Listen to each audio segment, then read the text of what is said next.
music, literature, listening report. The listener, prayer warrior. With my signature, I certify that I have listened to this work. Library time now. Date 8/24/26. Composer Ruby Torres. The date of composition February 3rd, 2023. I do not have the score. Title of the song Intellectual Attraction.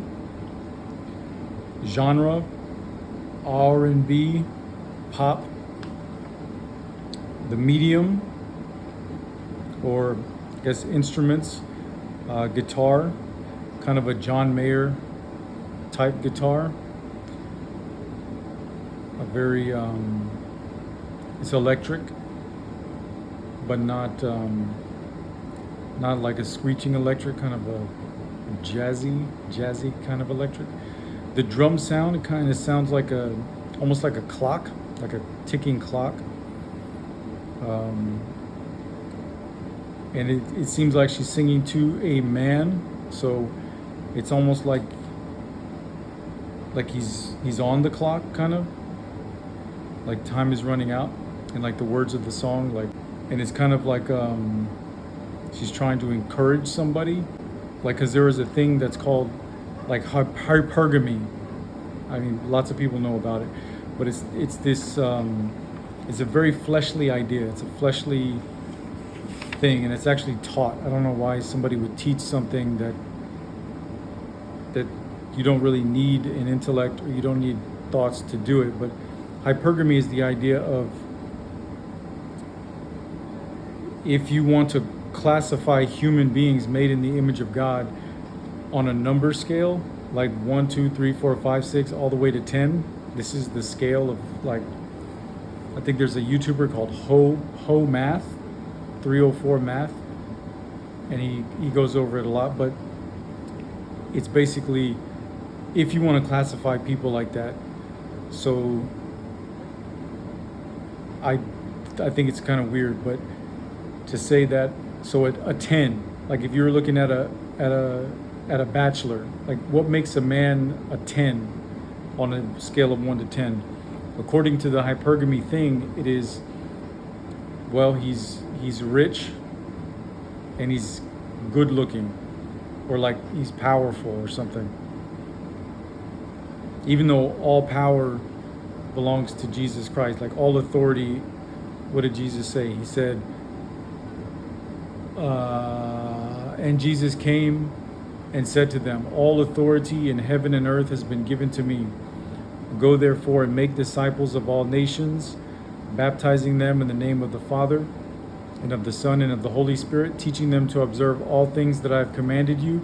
And lo, I am with you always, even to the end of the age, right? Also Jesus, like Alpha and Omega. So like beginning or first and last. So it's like, to say that someone has power is kind of weird.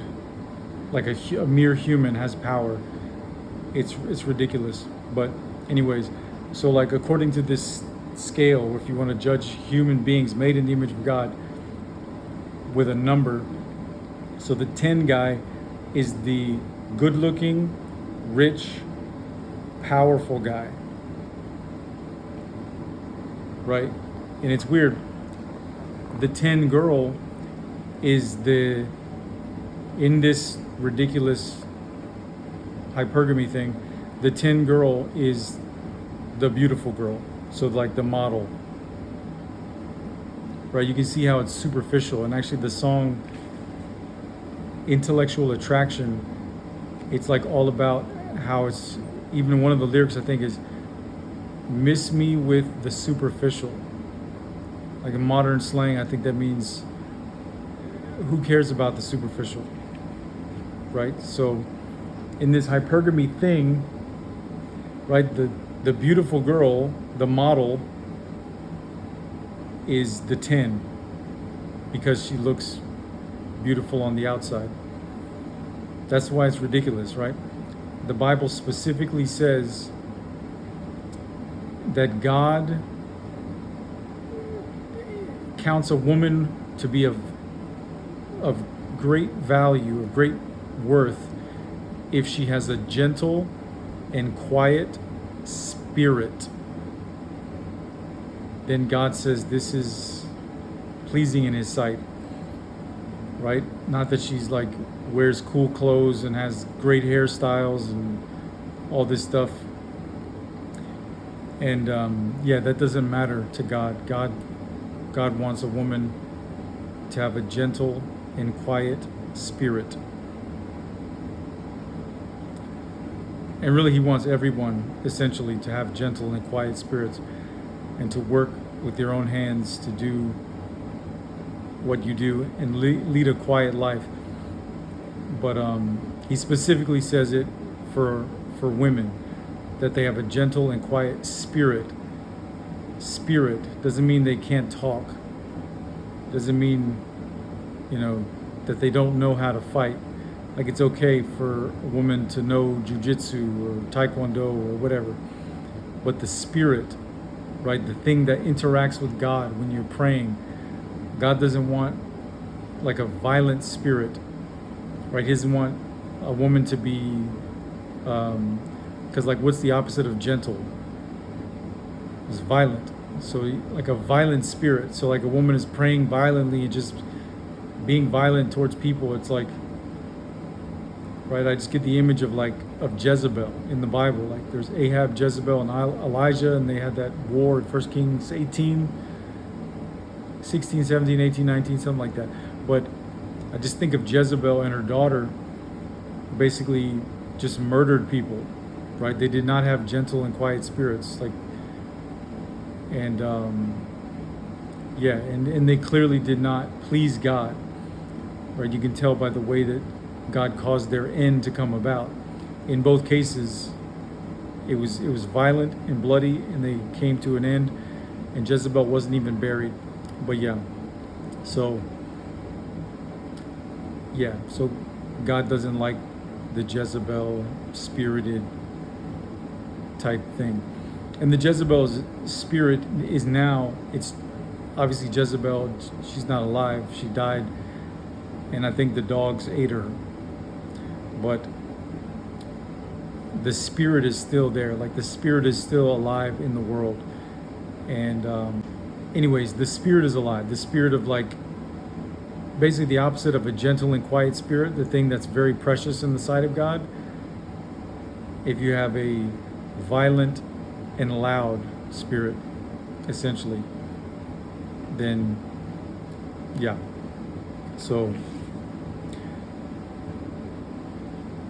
rhythm, meter, tempo. I think it's 4/4 time. It's a slow moving song. It's almost like if you've ever seen the movie Labyrinth, whenever the Jareth character, the Goblin King, played by David Bowie, he's like making bubbles and they're like floating into the sky, and then like you can go into the bubble and like have a little world. Like it's like just the vibe of the song, if you like listen to it, it's kind of like you're entering. It's like, because the song Intellectual Attraction, so like it starts with, she says, I was thinking. So like if you can imagine like a bubble, a thought bubble, like in a comic book or something, and like what if you could go into the bubble, and that's like you listen to the song and you're like in the bubble, you're in the thought, saying, okay, so what is going on here with this thought? And there's this game, it's called Clair Obscur. It's a game basically where you go into like canvases. So you go into a painting essentially, but it's like a living painting. And like you have to fight enemies and you have to like collect treasures and all this stuff. And it's a story-based game, but it's like if this song was a level in that video game or a video game like it, it would be like a flip on how video games usually are. You would go into the level or the thought bubble, whatever, you would go into it, but the final boss And like the way they do in video games, the final boss is at the end, but they can kind of see you, they can see your progress, and they're like watching you and stuff like that. But this level would be different because you don't actually fight the Ruby Torres character, the intellectual attraction composer. You don't actually fight her. She's just like testing you, and she's like kind of like appearing like an enemy, but really she wants to like bless you in like a in a story form, like the archetype. She's like an archetype where it's like she appears to be an enemy, and you think that you're gonna do like you've always done in all the other levels, and you're gonna have to fight, and then you're gonna have to like, you know, collect the treasure, and it's gonna be normal. But really it's all just a test, like a moral mental test. And so yeah, she's like watching you, and she like tests you, and just like a couple things that I think it would be like there would be an enemy that would come up and try to attack you, like just like everything else. But then there would be something that you would notice where it's like, where it's kind of like, and you could win the fight, but then there's some kind of something that just doesn't make you want to fight. And that's the test. It's like, are you going to just slaughter your way to the end and then get the treasure like, you know, everybody else does? Or are you going to like show mercy? Or are you going to just be wise and say, do you want to fight? And it'll give you the option. Like in video games, it'll say, do you want to fight? Fight them or don't fight them. Like Final Fantasy VII, when you're stealing the submarine and you fight all these soldiers to get in, and they're just soldiers working for like a conglomerate or corporation. They're not the real enemy, but you have to fight them. But then the last ones are a bunch of soldiers that you interacted with earlier in the game. So like you have like a familiarity with them. And then the game says, do you want to fight them? And like in the game, like you would kill them if you fought them. Or do you want to just take them prisoner? So it gives you the option. So like in this intellectual attraction world, this game that you're playing in this illustration that I'm trying to basically paint, but it would be just a moral mental test. So that aggressive person wanted to fight you, the test would be, it would ask you, do you want to fight or not fight? And you say, no, I don't want to fight.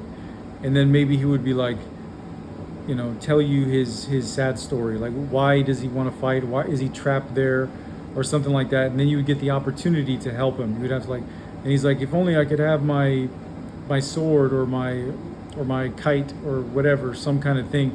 And then you would go into the level deeper, and then you would have to like, then you would have to fight the person who stole his diamond or his whatever the games have. You get the thing, and then you help him out, and then he's like, oh, thank you very much. And then you have a friend instead of like a dead enemy. Now you have a friend. That's like what I was thinking. But another test could be like a mental test, where it's like they're testing your patience, they're testing your resolve, and like just to see if you have a vengeful heart. So they're like, maybe they're like attacking you verbally, and they're like just trashing you and just belittling you and just things like that. And then the final boss is like watching you to see how you react. Do you seek revenge, or do you forgive and just move on the journey that you're on? Picture, the album cover has a picture, and in the picture, the left hand of the composer is holding the heart. So it's like, it's kind of, in the song is like intellectual attraction. So it's like, and Proverbs 4:23, I think, says, keep your heart with all diligence, for out of it spring the issues of life. So it's almost like you don't get the heart of a woman until you get the mind. And this is not just this composer, it's like that's kind of, I think that's like a truth. Like that's just, yeah. And it's also kind of sad. It's kind of a sad song. It's like kind of like disappointment. There's like disappointment in the song is what I get. And it made me think of the movie The Tale of the Princess Kaguya. In the movie of Princess Kaguya, she's a country girl. She's actually, well, I don't want to spoil it, but she's a country girl, moves to like Tokyo, it's in Japan, moves to Tokyo, becomes a princess, learns of royal behavior and stuff, but she's a great musician. And like the suitors, all the princes of Tokyo, they get wind and word of her beauty and of her talents and stuff like that. So they come, like 4 or 5 suitors, to like woo her and to impress her. And they all come at the same time, and they're like, well, I'll bring you the golden diamond on the mountain of Kalamazoo to prove my love for you, and I'll bring you the robe that's draped on the dragon's neck in the 7th sea. And they just say all these things that they'll do. And then the Princess Kaguya, she twists it on them, and she says, okay, if you really, love me or whatever, like you say you do, then go ahead and get those things that you would say. But they're like, well, they're not actually real. And none of them are real. They don't actually exist. So what they do is they make fake ones. They go away, and then they come back and they make fake ones. They make it like a fake diamond, they make a fake robe, and it's just 4 fantastical, magical things that don't exist. But they fake them, they come back and say, I found it. And then their plan is foiled whenever it burns up, or if it breaks, or like all kinds of funny things happen. But each suitor is proved to be like just false, just like a goof guy, yeah. Yeah, and Kaguya's, like her true love in this story, Kaguya's true love is like a country guy where she grew up. She grew up with him, and they were like having fun in the country and just, And there's a moment where she meets him again, but then it's kind of a tragic thing because it's not actually like a real thing. It's kind of like a dream or a thought bubble. It's like the Kaguya was having a thought bubble, like, oh, what if I never would have left the country? What if I would have stayed there? Then I would be with, I think his name is Stay Matu. So like Kaguya and Stay Matu would be together, and they would be happy, even though they're not rich in Tokyo. Prince and princess and king and queen, all that stuff. It just made me think of this because it's like one of the lyrics in the song is like, she doesn't care how much you make or what you drive, it's how you treat the ones you love.